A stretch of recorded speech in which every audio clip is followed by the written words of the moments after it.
Assalamualaikum warahmatullahi wabarakatuh. Bismillah, alhamdulillah, alhamdulillahirabbil alamin, wa bihi nasta'inu ala umurid dunya waddin. Wassalatu wassalamu ala asyrafil anbiya'i wal mursalin sayyidina wa habibina wa qurrati a'yunina wa maulana Muhammadin sallallahu alaihi wasallam wa ala alihi wa ashabihi wa man tabi'ahum bi ihsanin ila yaumiddin, amma ba'du. Wa qala fi du'a rabbi shrah li sadri wa yassir li amri wa hlul 'uqdatam min lisani yafqahu qawli.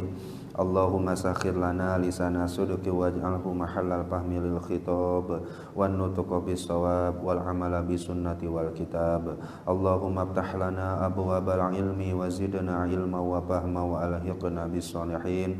Allahumma iftah alaina futuhal arifina bi hikmatika wa ansur alaina rahmataka wa zakirna ma nasina ya dzal jalali wal ikram walhamdulillahi rabbil alamin. Qala mu'allifu hadzal kitab rahimahullahu ta'ala wa nafa'ana bihi wa bi ulumihi wa a'ada alaina min barakatihi wa karamatihi.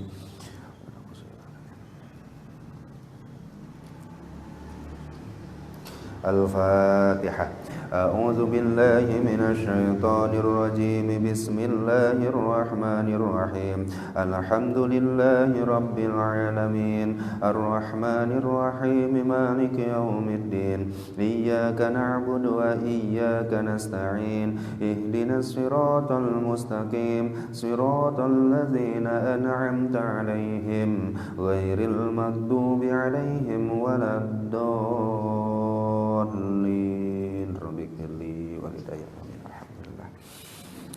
Alhamdulillah, sebadanya kita panjatkan puja, puji dan syukur kita kehadirat Allah. Shalawat bertangkai salam selalu tercurah limpahkan ke junjungan kita Habibana wa Nabiyana wa Maulana Muhammad sallallahu alaihi wasallam, kepada keluarganya, tabi'in, tabi'ut tabi'in, dan mudah-mudahan sampai juga kepada kita selaku umatnya yang nanti di yaumul jaza, di yaumul qiyamah sing mendapatkan syafaatul uzmanya Rasulullah sallallahu alaihi wasallam. Amin ya Allah ya rabbal alamin. Menginjak hikmah yang selanjutnya dari kitab Hikam Imam Ibnu Athaillah As-Sakandari, ini hikmah ke-45 ya Pak ya. Ke-45. Bismillahirrahmanirrahim. Ma qalla amalun baraza min qalbin zahidin wala kathura amalun baraza min qalbin raghibin. Nah, rada sedikit apa ya? Ma qalla, tidaklah sedikit, amalun amal, baroza yang lahir, yang timbul, min qalbin zahidin, dari hati orang yang zuhud. Jadi amal tidak akan pernah terhitung sedikit kalau keluar dari hatinya orang yang zuhud. Tapi wala kasuro, dan tidaklah terbilang banyak, amalun amal, baroza yang timbul, yang lahir, min qalbin raghibin, dari hati orang yang cinta akan dunia. Nah ini pada hikmah yang ke-45 ini Syekh Ibnu Athaillah As-Sakandari hendak membuat sebuah perbandingan amaliyah yang dilakukan oleh orang yang zuhud dan orang yang masih hubud dunia. Tapi sebelum kita lanjut menjelaskan apa itu perbandingannya, seperti apa amaliyahnya, nah kita akan baca dulu sedikit apa yang dimaksud dengan zuhud, dan nanti bagaimana contoh-contoh amal-amalan dan makalah-makalah ulama yang berkaitan tentang zuhud ini. Qultu az-zuhdu fi syai'i huwa khuruju mahabbatihi minal qalbi. Kalau Bapak berkata zuhud, zuhud itu artinya khuruju mahabbatihi minal qalbi, mengeluarkan sesuatu, mengeluarkan rasa cinta kita terhadap sesuatu dari dalam hati. Maka zuhud dunia berarti mengeluarkan rasa cinta terhadap dunia dari hati. Bukan berarti nggak boleh dapat dunia banyak, dan bukan berarti nggak boleh mencari dunia, tetapi tidak memasukkan rasa cinta terhadap dunia ke dalam hati, dikeluarkan. Kemudian waburudatuhu minhu, tenangnya hati, dinginnya hati ketika hal yang tidak ada tersebut lepas dari kita, atau ketika dikeluarkan rasa cintanya terhadap sesuatu tersebut, hati kita semakin tenang. hati kita semakin adem. Nah, hal seperti itu disebutnya zuhud. Kalau masih kurang jelas, kita baca lagi. Wa ingdal qaum, menurut sebahagian kaum yang lagi, ulama maksudnya, bughdu kulli ma yusgilu anillah wa yahbasu an hadratillah, membenci sesuatu atau menghindari sesuatu yang sebabnya benci, yang mana sesuatu itu bisa yusgilu anillah, memalingkan hati kita dari Allah. Kalau ada maka dihindari, dibenci agar supaya nanti hati ini tidak terpaling dari Allah atau tidak tersibukkan dengan sesuatu itu sehingga lupa akan Allah. Wa yahbasu an hadratillah, atau menahan kita agar bisa semakin mendekat kepada Allah. Nah, kalau itu sudah dilakukan maka insya Allah itu disebut zuhud. Sampai sini bisa dipahami dulu Pak, zuhud Pak. Jadi zuhud itu biar gampang adalah mengeluarkan rasa cinta terhadap sesuatu dari hati, yang mana sesuatu itu bisa memalingkan kita dari Allah. Nah, dikeluarkan, bahkan ya secara dohirnya ya dihindari. Yang intinya zuhud itu adalah mengeluarkan rasa cinta di dalam hati, karena cinta kita hanya teruntuk kepada Allah. Ini luar biasa, punya susahnya luar biasa ya zuhud. Karena kan kita gagal panen nalangsana luar biasa, proyek nggak tembus, wah adug-adugan luar biasa. Tetapi ketika kita semakin jauh kepada Allah, hati kita nggak merasa sedih sedikit pun. Ketika kita meninggalkan kewajiban kita beribadah kepada Allah, nggak ada sedih acan. Makanya kan kata Syekh Ibnu Athaillah Sakandari di keterangan-keterangan yang lain, kalau ada orang yang hatinya nggak merasa bersedih ketika meninggalkan kewajiban dan tidak merasa nalangsa itu kaduhung. Apa kaduhung? Ya nalangsa lah ya Pak ya. Menyesal, tidak merasa menyesal ketika berbuat maksiat, nah itu tanda-tanda hatinya mulai rada parem. Tapi insya Allah kita enggak ya Pak ya. Kalau tertinggal kewajiban insya Allah sedih, kalau melakukan kemaksiatan insya Allah menyesal. Nah, salah satu tanda hati ini rada-rada keras, nauzubillah, sampai dikatakan dalam Al-Quran kan, summa qasat qulubukum fahiya kal hijarati au asyaddu qaswah. Walaupun hati ini secara zahirnya lembek, lunak, tetapi kata Allah bisa asyaddu qaswah, bisa lebih keras daripada batu sekalipun. Nauzubillah summa nauzubillah min dzalik. Makanya kan beberapa orang kufur itu, orang kafir itu, bukan berarti Rasulnya tidak menjelaskan dan mendatangkan burhan dalil, tidak. Bukan berarti tertutup mata mereka tidak melihat mukjizat, bukan. Bukan berarti telinga mereka tidak mendengar ayat-ayat Allah, bukan. Tetapi fi qulubihim marad, di dalam hatinya sudah ada penyakit. Fazadahumullahu marodo, yang tadinya sakit ditambah lagi penyakitnya oleh Allah. Makanya kan diponis langsung wa ma hum bimu'minin, yang seperti itu Muhammad gak akan pernah beriman. Tapi nauzubillah summa nauzubillahi min dzalik. Nah, kita jauh lah, tepi lah tinunu kitu mah. Nah, sehingga zuhud itu penting. Tetapi langkah pertama zuhud itu kayak gimana? Yang pertama, jadi nanti ada tingkatannya Pak zuhud itu ternyata. Yang pertama, wa yakunu awalan fil mali, zuhud harta, zuhud dunia. Maksudnya zuhud harta, zuhud dunia apa? Menghilangkan rasa cinta kita terhadap harta. Tetapi bukan berarti nggak perlu punya harta Pak. Ada harta tetapi rasa cinta kita jangan dikaitkan ke harta tersebut. Cirinya apa? Ada ciri Pak. Kalau Bapak nanti lolos di zuhud ini, kita lolos di zuhud ini, maka cirinya itu wa 'allamatuhu ayyastawiya indahu az-zahabu wat turab. Kalau dia punya emas dengan tidak punya emas sama sekali, rasanya sama. Kalau Bapak lagi pergi ke Bandung, Pak, dengan bekal ATM, dengan ATM-nya lagi ketinggalan, tenangnya yang mana, Pak? Bandung, kemudian gak bawa uang tapi bekal ATM, atau gak bawa uang sama sekali, ya ATM kelupaan, kira-kira tenang gak Pak? Aduh, pokoknya risau luar biasa. Nah, salah satu ciri orang yang sudah bisa melewati zuhud harta, mengeluarkan rasa cintanya terhadap dunia, rasa cintanya terhadap harta benda, ialah kalau tidak punya dan ketika punya rasanya sama. Gak ada perbedaannya. Punya uang ya rasanya gitu, gak punya uang ya rasanya gitu. Sama-sama perasaannya itu, lamun senang mah senang karena nikmat Allahnya. Kalau rasanya berduka, sedih karena dia tidak memikirkan sedih gak ada hartanya, tapi sedih dengan hal-hal yang lain, tidak bisa melakukan tobat sebenarnya, tidak bisa menyempurnakan ibadah wajibnya. Hal itu yang terasa di dalam hati. Kalau kita mah Pak, telat gajian kan demo. Telat gajian demo, wah banyak. Nah itu mungkin salah satu ciri bagi kita tuh masih belum bisa zuhud di dunia. Dan Bapak terkadang kan dengar orang yang menjelaskan zuhud itu kudu miskin. Enggak.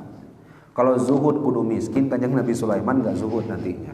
Kalau zuhud kudu miskin, Sayyidina Utsman bin Affan enggak zuhud nantinya. Kalau lah zuhud kudu miskin, nanti Abdurrahman bin Auf nanti gak jadi orang yang zuhud jadinya. Sehingga zuhud itu apa? Harta silakan punya, tapi rasa jangan beda. Gitu banyak.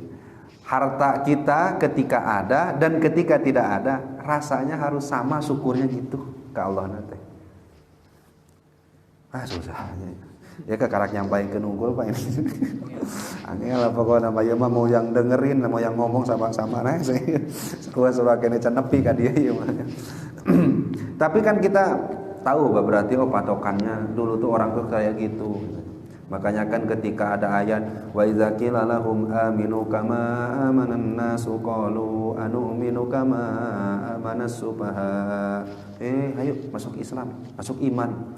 Kemudian kan orang-orang kufar Mekah itu kan orang Quraisy itu menyebutnya anu'minu kama amanas sufaha. Kok ngajak iman seperti iman orang-orang bodoh itu? Orang-orang bodoh yang dimaksud mana? Sahabat Rasul yang tadinya terhormat, yang tadinya benghar, masuk Islam malah miskin. Ya karena memang hartanya dipakai untuk membantu Rasulullah SAW. Makanya kan suatu ketika Rasulullah itu pernah lagi duduk-duduk sama Siti Aisyah. Kemudian pada saat itu terucap oleh Rasulullah itu nama Khadijah. Di Siti Aisyah itu ya paling muda, ya paling cantik. Lagi duduk-duduk, kemudian pada saat itu Rasulullah tuh lagi nyender lah ke bahunya Siti Aisyah, kemudian mengenang perjalanan hidupnya Khadijah, marah cemburu. Nyung jadi tulang hayo ya diomongkeun. Nah emang saya kurang cantik gimana? Jadi kalau bapak dicemburui oleh istri itu wajar. Kenapa? Rasulullah pun sering. Tapi kata Rasulullah, bicara itu yang baik. Kalaulah tahu pengorbanan Siti Khadijah itu sangat luar biasa. Suatu ketika, jadi Rasulullah itu kalau pulang ke rumah Khadijah pasti dibukakan pintu, disambut dengan membawa air, kemudian disambut dengan senyuman. Tapi pada saat itu ketika Rasulullah pulang ke rumah Khadijah, nggak ada yang membuka pintu, kemudian ketika dicari oleh Rasulullah ternyata Khadijah tengah terbaring lemas. Ketika terbaring lemas itu tahulah Rasulullah bahwa ajalnya sebentar lagi akan dicabut nyawanya oleh Allah. Apa yang ditanyakan oleh Rasulullah, apa yang dilihat oleh Rasulullah pada saat itu? Yang dilihat oleh Rasulullah adalah Siti Khadijah menangis sejadi-jadinya. Menangis. Kemudian Rasul bertanya, samun cara orang mah istriku kadede kanyaah akan ridho Muhammad tuh jadi suami. Itu pertanyaan Rasulullah. Engkau ridho tidak Muhammad ini jadi suamimu? Ridho ya Rasulullah. Kenapa engkau bertanya seperti itu ya Rasulullah? Karena dulu engkau orang terpandang. Jangankan yang dekat, yang jauh pun nyamperkeun. Jangankan yang dekat, yang jauh pun pada datang. Orang terhormat, terpandang, bisa membeli apapun. Sekarang lihatlah keadaanmu. Andai saja engkau tidak menikah denganku, kata Rasulullah, maka hartamu akan banyak, akan tetap banyak. Engkau akan tetap terpandang, engkau akan tetap terhormat. Maka apa jawab Siti Khadijah? Saya ridho serido-ridonya dengan yang saya jadi pikiran saya sehingga saya menangis sejadinya ini, bersedih, berduka, bersedih ini. Satu yang menjadi alasan saya, ketika saya mati nanti, siapa yang mau membantu perjuanganmu lagi? Sampai pada akhirnya Siti Khadijah bicaranya kayak gini, Pak. Andaikan saja idza marartu binaharin, engkau hendak melewati, engkau melewati satu wahangan, satu sungai, kemudian engkau tidak temukan jembatan untuk melintas, maka cukup gali kuburku, susun tulang belulangku, jadikan jembatan untuk menjadi pijakan. Siti Khadijah. Luar biasa enggak kira-kira istilah Rasulullah. Makanya ketika Siti Aisyah nuju ambek cemburu, memang katakannya Rasul, kalau dibagi pahalanya bagi orang Mekah, orang Madinah, cukup semuanya untuk masukkan ke surga. Kalau Siti Khadijah itu dibagi, orang Madinah semuanya dibagi pahalanya, itu cukup untuk masukin semuanya ke surga. Kira-kira Bapak bagi berapa orang nih? Cukup. Aduh, jangan sorangan saya. Tapi kelihatan banyak orang berada, tetapi karena memang zuhudnya itu ada di dalam dirinya, nah maka ya itulah Pak, luar biasanya mereka punya harta, tetapi hartanya itu malah dijadikan wasilah untuk mendapatkan ridho Allah Subhanahu wa taala. Mudah-mudahan singkat turunku orang yang banyak. Yang selanjutnya, wa yakunu saniyan fil jahi wal maratib. Kalau sudah melewati zuhud harta, zuhud dunia, wasani ayakuna wa yakunu saniyan fil jahi wal maratib. Yang kedua adalah zahid, zuhud pangkat, zuhud derajat, zuhud kegagahan dan wibawa.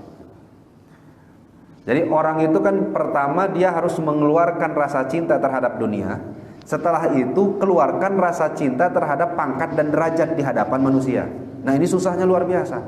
Makanya kan banyak riwayat menyebutkan Syekh Ahmad Rifai itu Pak, itu salah satu tabi'in yang sangat rindu dengan Rasulullah, sampai-sampai punya harapan ketika ada di Raudhah, ketika berada di Raudhah, ya Rasulullah, saya itu hendak mencium tanganmu ya Rasulullah, sekali saja. Saya pingin tahu gimana aroma wanginya tangan engkau itu ya Rasulullah.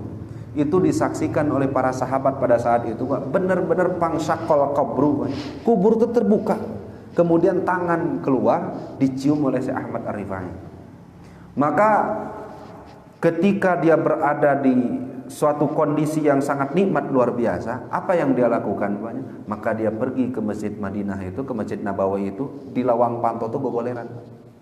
Sehingga ketincak kubatur, kemudian kelangkahan kubatur, menurunkan lagi derajatnya di hadapan manusia. Sehingga kalau kita perhatikan ini luar biasa kan banyak. Sampai-sampai Rasulullah tuh kuburnya terbuka. Benar tuh ceritanya. Bapak cari di riwayatnya itu hampir puluhan sahabat yang menyaksikan. Di riwayatnya. Tapi jarang ya kita dengar ya Pak.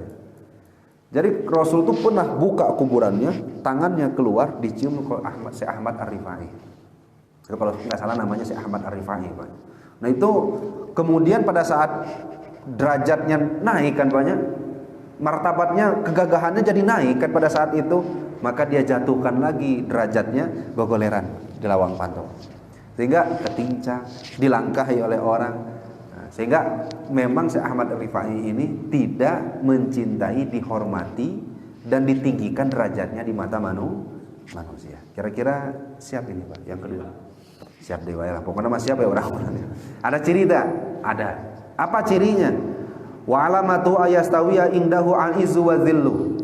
Mau dalam keadaan mulia ataupun dalam keadaan hina sama rasanya. Keadaan kita mulia, keadaan kita hina itu sama rasanya. Keadaan kita dipuji ketika kita dihina rasanya sama Pak. Karena beberapa kali saya pernah sebutkan, kalau kita lagi baca Quran ada yang negor Pak. Di samping kita, baca Quran teh geunaheun pisan. Nuluykeun liren Pak. Baca Quran teh meuni enakeun, suaranya enak, tajwidnya pas, makhrajnya pas. Kira-kira lanjutkan baca Qurannya atau berhenti Pak? Tambah keras, amun bisa kanabik langsung. Oh, kanabik masjid. Tapi kalau yang di pinggirnya nganggeureukeun, meni pales maca Quran teh. Tajwidna teu kena, hayo mat tabi'i dibaca 6 harakat, mat wajib mutasil dibaca 2 harakat, teruskan. Berhenti Pak. Pokoknya mau ngaji-ngaji deui di masjid. Nah, sehingga ada beda ya Pak ya antara dihina sama dipuji. Nah, kalau orang yang sudah zuhud dengan derajat, sudah zuhud dengan martabat, sudah zuhud dengan jah kewibawaan, maka dia tidak lagi peduli dihina maju, dipuji maju. Nah, sehingga mudah-mudahan kita singkah waris sifat zuhud ini Pak ya. Yang ketiga, nah ini nanti masuk ke makom yang selanjutnya Pak ya. Salisan fil makomati wal karomah wal khususiyah, yaitu orang yang zuhud tidak menyukai, tidak mencintai, tidak demen karomah. Jadi kalau ada orang kan, kenapa itu wirid kayak gitu banyaknya? Wah, kan ada sebahagian wali itu punya karomah. Bapak percaya nggak karomah? Percaya Pak ya? Karomah itu adalah amrun khoriqun lil adah, sesuatu yang di luar nalar yang Allah berikan kepada orang dekatnya. Untuk saat sekarang, orang dekat dulu itu nabi dan rasul, namanya mukjizat. Kalau sebelum jadi nabi dan jadi rasul, namanya irhas. Makanya Kanjeng Nabi Isa itu kan wa yukallimun nasa fil mahdi wa kahla wa minas solihin. Kanjeng Nabi Isa itu kan bisa berbicara. Kanjeng Nabi Muhammad wa ma marartu alal hajar, saya tidak berjalan melewati batu wala syajar, tidak juga tatangkalan, tidak juga gunung, kecuali semuanya yusallimu alaihi, baca salam, assalamualaikum ya Rasulullah, assalamualaikum ya Habiballah. Itu sebelum jadi nabi, irhas namanya. Beres menjadi nabi, Kanjeng Nabi Isa wa uhyil mauta biiznillah, yang mati bisa dihidupkan. Bikin ini Pak, bikin tanah liat. Nah, kemudian setelah dibikin, dibentuk-bentuk burung, fa'angfuhu fihi fayakunu tayran biiznillah, tiup kiber jadi burung. Nah, ini apa hal yang seperti ini masuk nggak ke logika? Nggak bisa. Namanya bisa. Nah, kemudian ada yang bukan nabi, ada bukan rasul. Nah, namanya karomah. Yang kayak mana karomah tuh? Biar gampang, contoh yang dari Al-Quran saja. Nabi dan Rasul boleh nggak dari perempuan Pak? Nggak boleh ya. Berarti ibundanya Kanjeng Nabi Isa namina teh Maryam ya Pak ya. Punya ramakna namanya Imron. Nah, kemudian ketika Siti Maryam ini lahir, maka kan wakaf falaha Zakaria, diurus oleh Zakaria, Kanjeng Nabi Zakaria. Karena pada saat itu Kanjeng Nabi Zakaria belum juga punya anak. Karena kan nanti ketika di ayat sajen baru dikasih tahu bahwa Kanjeng Nabi Zakaria itu diberikan anak ketika wisannya udah tua sekali. Nah, satu ketika ada mihrab. Mihrab itu ada satu kamar, bahkan dalam kitab-kitab tafsir itu disebutnya 7 pintunya. 7 pintu, masuk ke sana harus melewati 7 pintu. Ditinggalkan sendiri beribadah di dalam itu, di dalam mihrab itu. Maka ketika Kanjeng Nabi Zakaria masuk, falamma dakhala 'alaiha Zakaria wajada indaha rizqa. Maka ketika unggal masuk ke mihrabnya, ke kamarnya Siti Maryam, maka dilihatnya buah-buahan ada. Yang harusnya di musim semi enggak ada, ini ada. Yang harusnya di musim kemarau enggak ada, ini ada. Kalau berganti musim dingin, yang musim kemarau buah-buahannya. Kalau sekarang musimnya panas, musim dingin buah-buahannya. Sampai-sampai kan Kanjeng Nabi Zakaria itu tanya Pak, qala ya Maryamu anna laki haza. Ia menang di mana? Apa jawabannya Pak? Qalat huwa min indillah innallaha yarzuqu may yasha. Kiriman ya Allah. Nabi bukan Pak? Bukan. Rasul? Ya bukan. Berarti apa Pak? Ini semua ayat ini pasti kekasih Allah. Nah, hal yang aneh terjadi kepada kekasih Allah namanya karomah. Kemudian siapa lagi yang paling gampang? Ashabul Kahfi. Ashabul Kahfi Nabi bukan Pak? Bukan. Rasul bukan? Bukan. Tidur lagi 300 tahun lebih tidurnya. Nah, ini ambun khorikunil adat banyak, nggak masuk logika. Maka yang kayak gitu namanya karomah. Nah, kalau ada orang yang mau mulai suluh, kemudian ingin meniti jalan ngambah mendekatkan diri kepada Allah Subhanahu wa taala, makom ketiga dari zuhud ialah buang rasa cinta terhadap karomah tersebut. Toh orang yang punya karomah juga enggak pingin punya karomah. Bisa dipahami banyak. Orang yang punya karomah itu tidak pingin punya karomah. Kenapa? Karena karomah itu nanti bisa jadi cobaan bagi dia, bisa jadi ujian bagi dia. Nah sehingga ada yang bisa punten banyak toyil ardi itu dalam bahasa Sunda mah lipat bumi. Lipat bumi itu angkat ke itu sekejap datang. Ada yang kayak gitu ada. Yang halal awa yang berjalannya itu di atas udara ada orang kayak dulu kayak gitu banyak. Di kekasih Allah kan yang amrun khorikun lil ada sesuatu yang tidak bisa masuk logika. Atau gampang Sayyidina Abu Bakar punya tamu 3 hari berturut-turut nginep di rumahnya, dibawakannya nasi, nasi, kemudian lauk pauknya, pergi Sayyidina Abu Bakar, pas pulang masih keadaan sama. Pas ditanya, itu tadi makan geus disuguhan, saya tuh geus beak tanaga jeung nuangna, hayo we anggar sakitu deui. Artinya nasinya enggak habis. Nabi bukan Sayyidina Abu Bakar. Bukan. Berarti kayak gini apa namanya? Karomah. Sampai sini bisa dipahami. Nah, zuhud yang ketiga adalah tidak mencintai karomah. Nah, apa perbandingan ini terus mulai ini baru sedikit ya. Apa perbandingan bagi orang yang dia zuhud dengan orang yang masih ada rasa cinta? Ya taruhlah yang masih zuhud, yang belum sampai makom zuhud pertama, yaitu masih cinta dunia, cinta harta. Apa perbandingannya? Nah ini kata Rasulullah, amalun qalilun fi sunnatin khairun min amalin katsirin fi bid'atin. Amal sedikit tapi masih dalam kondisi menjaga sunnah saya, kata Rasul, lebih baik daripada amal banyak tetapi sudah dicampuri bid'ah. Ini apa maksudnya bid'ah ini? Bid'ah itu sesuatu yang tidak ditemukan di zaman Rasul secara bahasa. Artinya apa? Maka kata ulama yang dimaksud oleh Rasulullah SAW pada saat itu ialah ada amal yang tidak dibarengi dengan cinta dunia. Karena kan sahabat Rasul semuanya pada zuhud nih, Pak. Ada amal tapi sedikit amalnya teh, 2 rakaat amalnya. Terus baca Quran selembar. Kemudian sholat malamnya 4 rakaat, sholat duhanya cuma 2 rakaat, tetapi hatinya nggak ada hubud dunianya. Khairun, lebih baik daripada tahajud 1000 rakaat tetapi bawa bid'ah. Apa bid'ah? Yaitu cinta dunia yang tidak ditemukan di zaman Rasulullah. Wah, mau gitu-gitu tuh. Ya memang seperti itu. Kenapa alasannya orang yang zuhud itu bisa mendapatkan pahala yang sangat luar biasa hebatnya? Idla ibrota biharokatil asbah wa innama al ibrotu bihuduil arwah. Kalaulah kita beramal tetapi masih suka dunia, maka kadang-kadang niatnya masih pacampur. Kalau orang sudah zuhud itu dia beramal karena Allah dan untuk Allah. Kalau orang yang masih cinta dunia, terkadang karena Allahnya itu susah, Pak. Leres tak, Pak? Kadang-kadang kan ada yang baca Quran pingin lancar anu. Kadang-kadang kan ada yang baca sholat tahajud, sholat duha, hoyong, beres anu dan lain-lain. Ini kan mencampurkan niat di dalam hatinya. Nah kalau itu sudah terjadi, nah ini salah satu hal yang bisa menjadi kecacadan dalam amal. Amal itu jauh diterimanya oleh Allah. Makanya kata Sayyidina Abu Bakar, amal sedikit apapun kalau diterima ya banyak.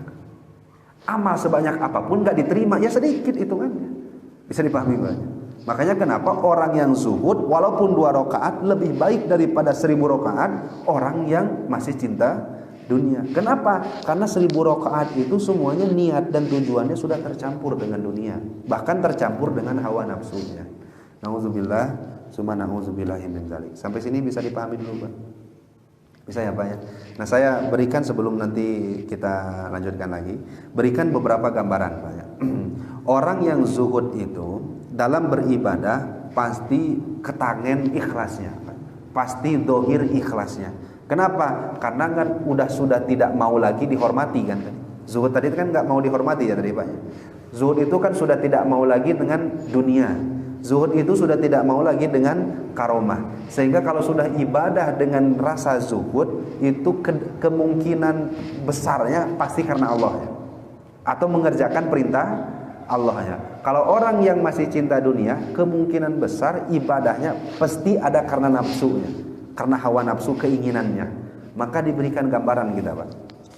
Orang yang beribadah pakai zuhud dengan orang yang beribadah banyak tapi orang yang beribadah zuhud tapi sedikit dengan orang yang beribadah banyak tapi cinta dunia, ini diumpamakan karojula ini seperti dua lelaki ahdaya lil malik, dia memberikan hadiah kepada seorang raja. Ahaduhuma ahdayakutatan sofiyatan sogiratan qimatuha situna qintaron. Yang satu laki-laki itu menghadiahkan satu peti kecil yang isinya itu berlian yang harganya mahal. Kasihkan, taruhlah harga itu 1 M kan. Yang satu lagi laki-laki menghadiahkan ke seorang raja 60 koper yang nggak ada isinya sama sekali. Nah, kira-kira dari kedua hal ini diterima yang mana ini, Pak? Yang satu kecil tapi harganya banyak karena memang berharga berlian itu. Yang satu koper 60 koper nama, tapi pas ditoong puraja nanti nggak ada parigotan, semuanya kosong. Nah, ini gambaran bagi yang mana?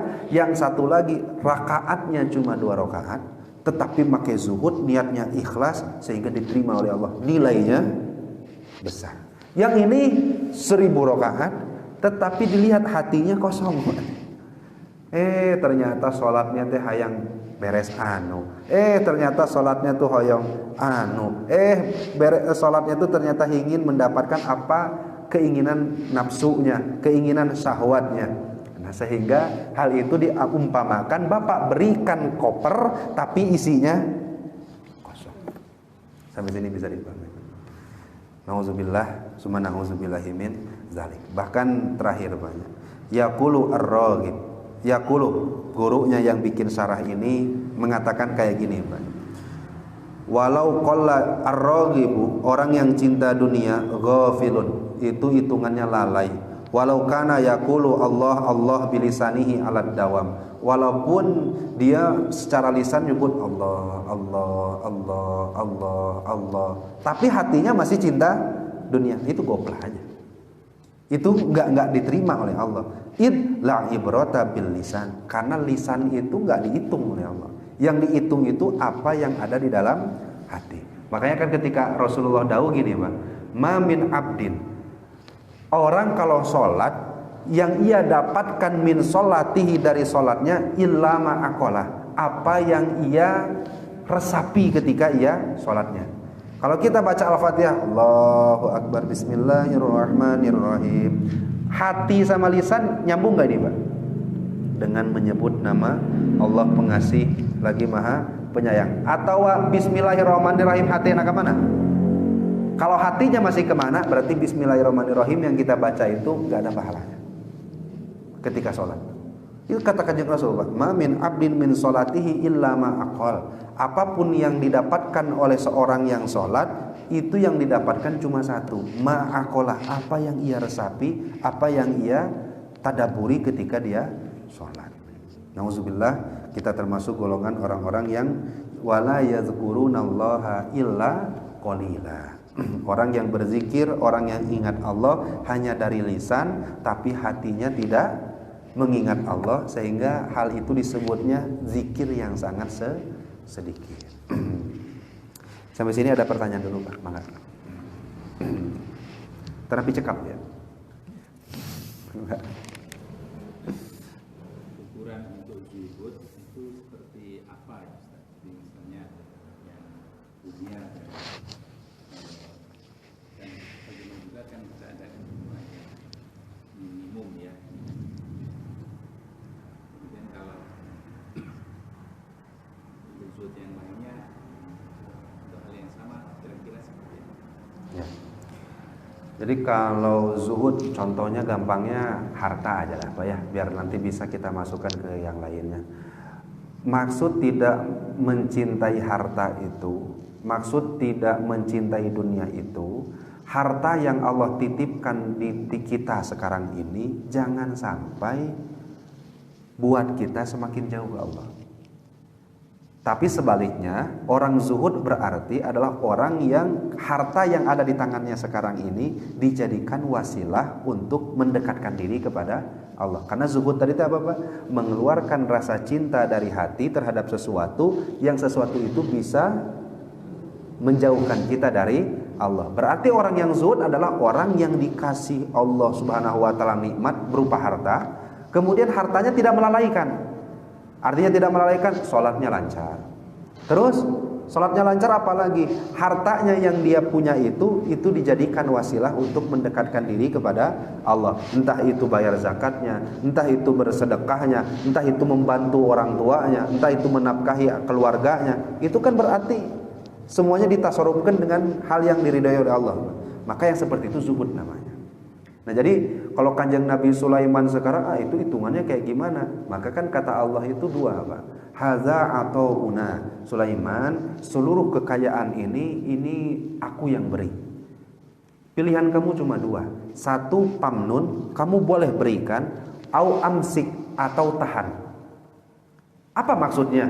Berikan atau tahan. Tahan tapi manfaatkan, jadikan wasilah untuk ibadah. Berikan, jadikan manfaat juga untuk wasilah ibadah. Jadi dua-duanya sama Pak. Kanjeng Nabi Sulaiman memberikan harta jadi ibadah, menahan harta jadi ibadah. Bisa dipahami tidak Pak? Belum jelas. Jadi gini gampangnya mah, 10 juta ini dikeluarkan dipakai fisabilillah ke masjid, ibadah bukan Pak? Tapi suatu saat Bapak juga punya 10 juta. Saya tidak akan dikasihkan ke masjid, tetapi rek ditahan untuk diri saya, untuk anak saya, agar anak dan istri saya tercukupi kebutuhan sehari-hari. Kira-kira ibadah juga nggak Pak? Ibadah juga kan? Nah orang zuhud itu Pak. Apapun kenikmatan yang ada di dalam dirinya itu dijadikan sarana untuk taqarrub kepada Allah. Makanya Kanjeng Nabi Sulaiman itu mau diberikan silahkan, mau ditahan silakan. Bahkan di akhir ayat disebutkan bi ghairi hisab, dua-duanya tanpa hisab. Hebat enggak Pak? Nah, makanya Bapak kalau yang punya harta banyak ini pingin nanti hisabannya ringan, tahan harta jadikan ibadah, keluarkan harta jadikan ibadah. Insya Allah bi ghairi hisab. Sampai sini bisa dipahami. Cek apa? Ini kalau sebenarnya masih banyak tapi karena mulai rada-rada ini ya. mulai saya tutup lah banyak tutup banyak sekali kalau kita lihat. Pernah nggak Rasul miwarang puasa Daud Pak? Pernah nggak? Rasul hanya menyebutkan Abdulus Saum, puasa terbaik adalah puasa Daud. Puasa terbaik bukan berarti mengatakan puasa terbaik adalah puasa Daud menyuruh umatnya untuk puasa Daud. Ada nggak satu saja puasalah kalian puasa Daud. Walaupun nanti ada ditemukan kalau kalian pingin puasa ya puasalah Daud. Itu pun pakai kalau.